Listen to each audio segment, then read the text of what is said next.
Welcome to the Actionable ESG Talk series, brought to you by AKFI, the Actionable Knowledge Foundational Institute, the world's first non-profit industry consortium committed to bridging the gap between ESG, sustainability, AI, and digital transformation. Actionable ESG Talk series bring together great minds to discuss the current state and future state of ESG, sustainability, and digital transformation.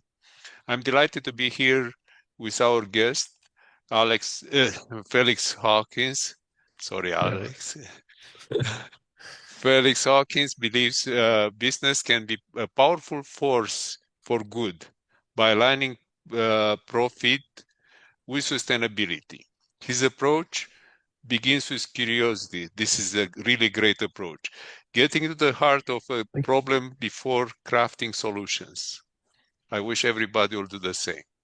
He specializes in turning complex ESG challenges into clear data-driven strategies that deliver real impact. So without further ado, let's start with our broad question about trends. Mm. And there are a lot of discussions about the impact of European Union Omnibus Directive on ESG reporting, and how this reshapes really the CRD requirements for small, medium enterprises and large companies. So please help us to frame this conversation. Thank you, Felix. Yeah, yeah, no, definitely. No, thank you very much for the introduction. It's great to be on the podcast. I'm looking forward to answering a couple of questions. But yeah, if we dive kind of into the omnibus, so just a bit of background. This was launched back in February. And basically, it's been in discussion over the entirety of this year, and it's been backward and forward, creating quite a lot of uncertainty in the market, and a lot of companies are finding it really difficult to navigate. But in the past, literally past month, we had some really promising updates actually, and it was set that the omnibus would actually be cancelled. And there was a lot of industry pressure towards this, and a lot of actually government pressure towards this because of the roadmap that the omnibus was on. But we have just actually had a pass that actually that vote got kicked out, and they are actually going ahead with the omnibus. So what that is going to mean is, in essence, it is going to reduce the regulatory burden on SMEs. So what that is now the CSRD is basically in scope for large companies, and for SMEs, it will come in scope in 2028. So it is reducing kind of the sustainability regulation for all kind of small, medium companies, which I think overall is probably not the thing that we wanted. With what's happening with global trends, with what's kind of happened with the ISSB, which is getting more and more pull from a lot of other countries. This is, I would say, not something that we're massively happy about. But as we were actually talking before, there is kind of light at the end of the tunnel. We're seeing kind of Spain, for example, are kind of throwing out the omnibus proposal and doing it their own way.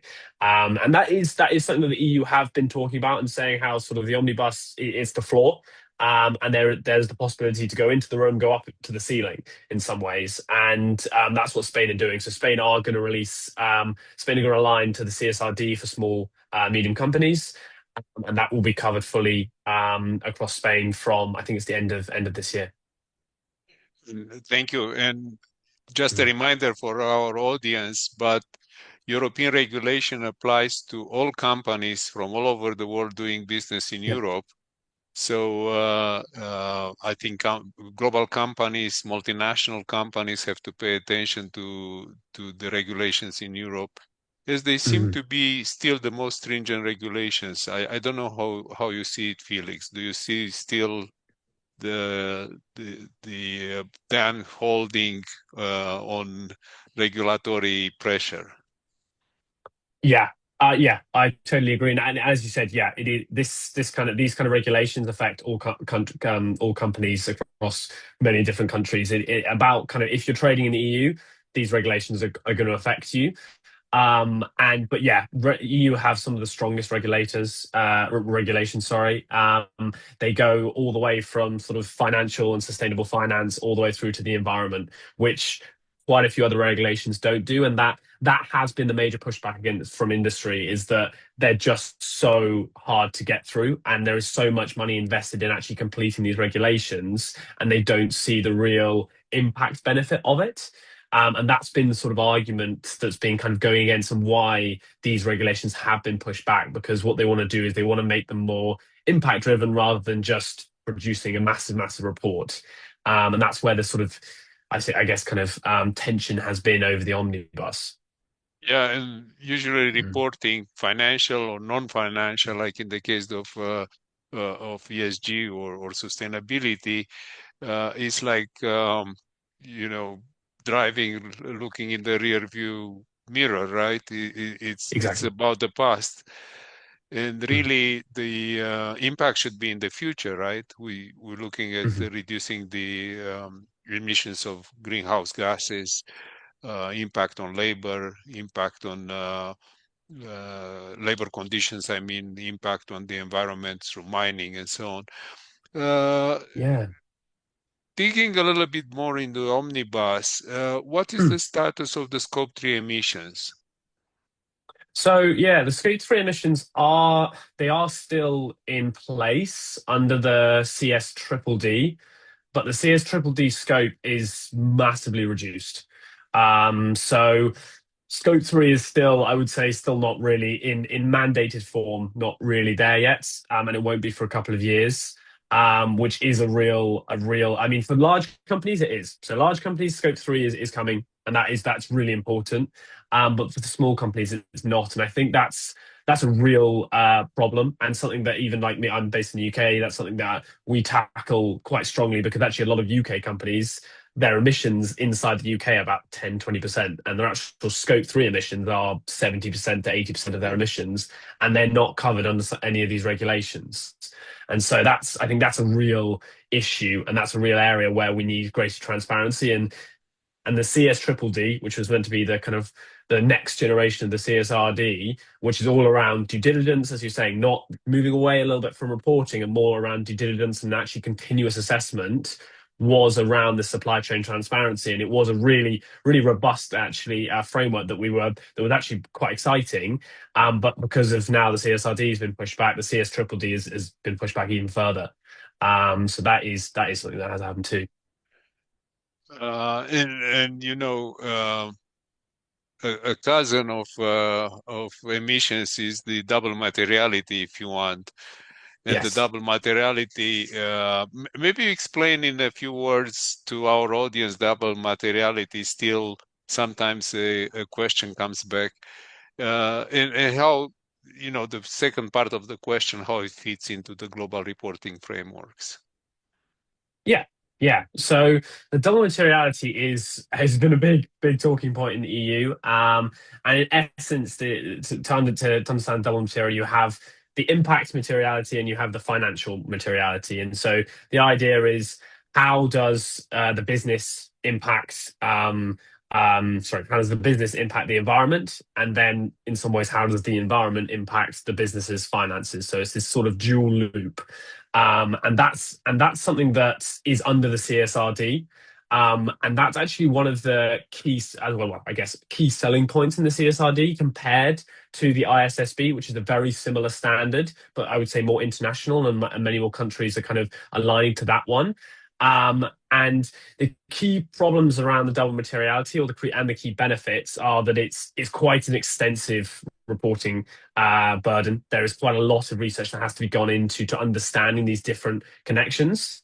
But it does provide a lot of benefit in terms of the stakeholders. So in terms of understanding actually what's happening, kind of sustainability and environmentally, but also financially, both ways, it actually provides a lot of transparency in a business's kind of impact realm, which is why the CSRD is going to continue with the double materiality. Okay. Mm. Um, thi- this is probably good news for the auditing industry and so on, because Yeah. there is an audit component on double materiality, right? Yes. Uh, Yes. on, on the same time, we see now globally pressure from the finance industry to even not to report strictly to double materiality as it's written in the CSRD, but to definitely disclosure on the impact on the environment. As you mentioned, this double loop, right? Yeah. And the finance industry seems to be really focusing um, on investment and insurance and bonds and so on, based on the predicted financial performance of the companies, right? Which is in double materiality. Um, Mm. Maybe we should say simple materiality. The regular one also has an element of risk assessments in Yeah. financial disclosures. So, how do you see the financial sector influence on the Yeah, yeah. I think that's a really interesting one. I think the dominant, as you said, that impact part of it. Well, let's say we're calling simple materiality and then double. The impact part has more benefit in terms of environment. And that analysis in terms of environment is actually very good for sustainability and climate change. But for the finance industry, there isn't as much of a connection between the finances, and this is something that I think I would expect to change in the coming years. Because I mean, like, for example, let's take the insurance industry, and look at like Los Angeles with the wildfires. Insurers are not insuring houses there due to climate change. That is pretty much. It's been widely known that actually the kind of the fires is a problem from climate change. And so that is where a connection has been made between, yeah, kind of climate change and finance. And I think that will happen more and more and more. We've surpassed the 1.5 degrees Paris Agreement. We're kind of on our way to 2 degrees. There's been quite a bit of different. Just in the UK where I am, our climate has been quite changeable over the past 2 years, 3 years, and is changing ever more.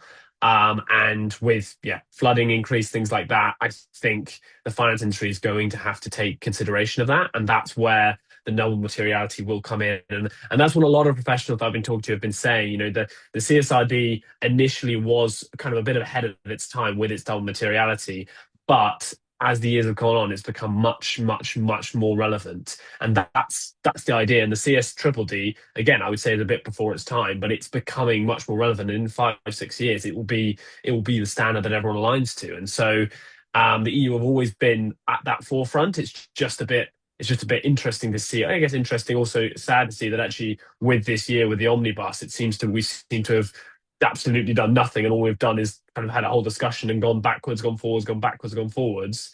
So it will be good to see that kind of progression forwards, I would say. makes me think on practicing medicine, right? Mhm. Many times the diagnostic is uncertain, but the treatment goes on the effects, right? On the effects of the condition, Yeah, and seems to be the same. Is okay. You don't know if the fires are caused by climate change. There will be people who will say, or organization will say, no, this is false. But fires are fires. We see them.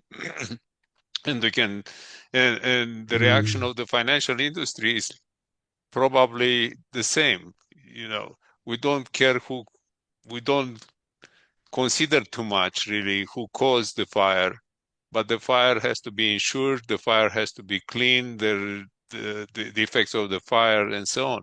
So at the end, double Mm. materiality becomes a practical measurement of the performance of the companies. And I think when we talked before, Exactly. you also mentioned that now companies in the UK have to disclose their environmental plan also to get Yeah, financing.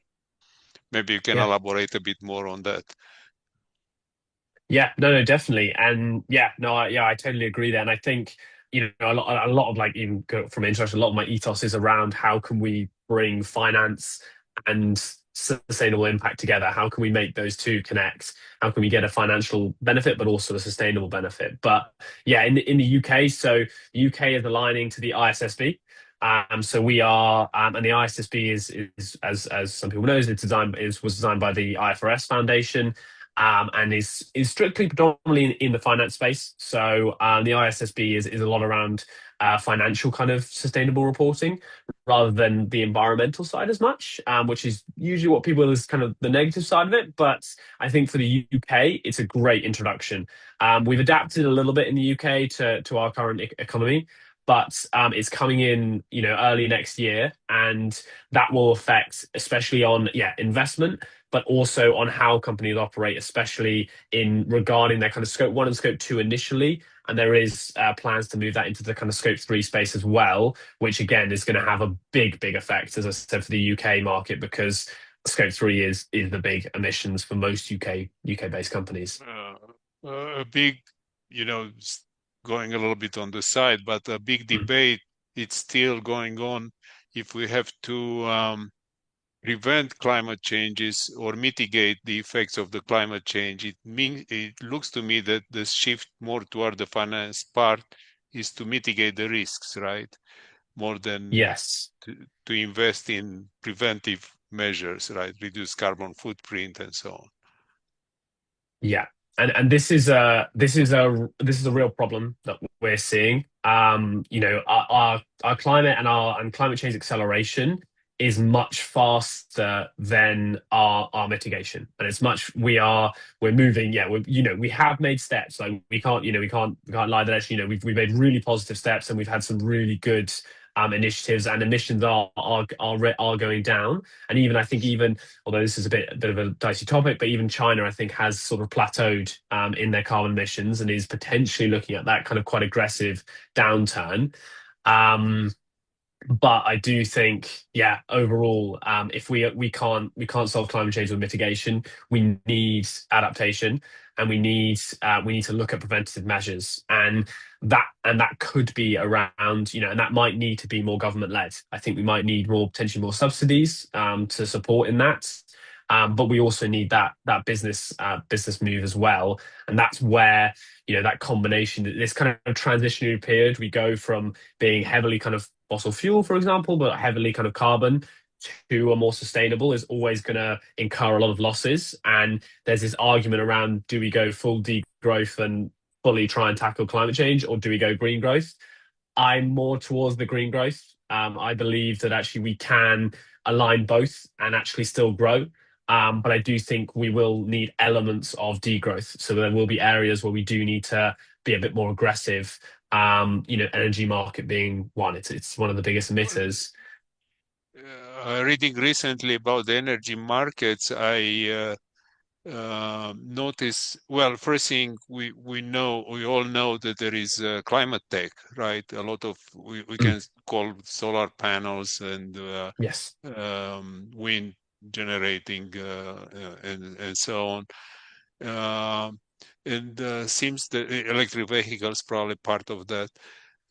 If you look at this side of uh, again, there are more market forces at play, but something Mhm. that in most cases is not discussed is we need more energy. We need more energy for AI. We need more energy for EVs. We need more energy for the economic purposes, right? For development. And Yes. developing countries, of course, are the ones which are now coming into power and requiring electricity for that. And part Mhm. of that, it's the climate tech as an industry. And part of the climate tech, it's actually an interesting part that energy is free if you use solar and wind. So from an investment viewpoint, it's a medium-term investment, maybe 5 years. You amortize your solar panels, you amortize your windmills, and then the energy is Mm. free for another 5, 10 years, whatever is the life span of those. This is Yeah. different from using fossil fuels, where once you invest it, and you invest quite a lot in power plants and the grid, then you have to keep investing in fuel Yes. called OPEX, Mm. operating expenses, and that becomes the Mm. driver and becomes the driver of the cost of energy. So the energy, it's much more um, is much more volatile because of the cost of the fuels and then international events and all this. Mm. So very very good connection actually is the materiality. Thank you, and how it plays. Mm. Um, I think we need to move to supply chain. We talked a little bit today about supply chain, and when you mention SMEs may be left of hook, Yeah. maybe yes or no, because they continue to be part of the supply chain, and Mhm. probably individually there are maybe not producing as much of scope 3 or have to report on so much as scope 3 carbon, but in aggregate they may be the most massive part of the carbon emissions. How is this going to play with the omnibus? That no, that is actually that's a very important point actually, and you're yeah, you're perfectly correct. I think even with the omnibus, as you're right, some SMEs will still have to report their scope 3, but that will be through a larger entity. So if they are a supplier of a large company, and there's a specific there's a specific kind of set of factors that defines a large company or a company that is in another country and the amount that they're Sure. trading inside the EU. If they're using a supplier, that supplier will come under the CSDD and that's scope 3, and they will be having to consistently do due diligence regarding human rights, the environmental impacts, and then also how their governance model is. So that is actually something that is a positive, and I think it is the plan is that it's not. I think the omnibus, yes, it is a delay, but it isn't a cancellation. So it is just at the moment it is just a delay. So the CSRD was meant to be fully mandated this year. The CSDD was meant to come in next year. All that's happened is we've pushed on 2 years. Yeah, So good. yes, yes, that's not ideal, but we haven't cancelled it. It still gives us 2 years to be able to understand how to do these reporting standards. The consultancies that I've been talking to and the clients that they're working with on these reports, um, they still have clients that are doing this voluntarily because they understand that long-term strategy wise this will give them an advantage when it becomes mandated, and there is still that business case around that, because it hasn't been cancelled and there still is a set date when it is being going to be mandated. But that being said, a lot of companies also have stopped doing their reporting because they've seen it's not going to be mandated. So it isn't, yeah, it's not. I wouldn't say it's all bad news, but there is definitely kind of a move towards that. And yeah, back to the question, kind of yeah, the small companies will, if they're a supplier to a large company, they'll be covered under scope 3. At the end, reporting, as we talked, it's part of it, right? Yeah. It's looking at the past or the current situation. But Mhm. does it coincide also with the companies, well, increasing the carbon footprint? Probably doesn't make any sense because they invested in reducing it, so they'll likely continue to invest. It makes economic sense to reduce the amount of carbon footprint because it's correlated with energy you consume, it's correlated with Yeah. manufacturing processes. So I think once you Mhm. are on this trend, it's not necessarily the visibility is decreased, of course, if it's no Mm. reporting, but it doesn't mean the trend will necessarily stop or revert. No.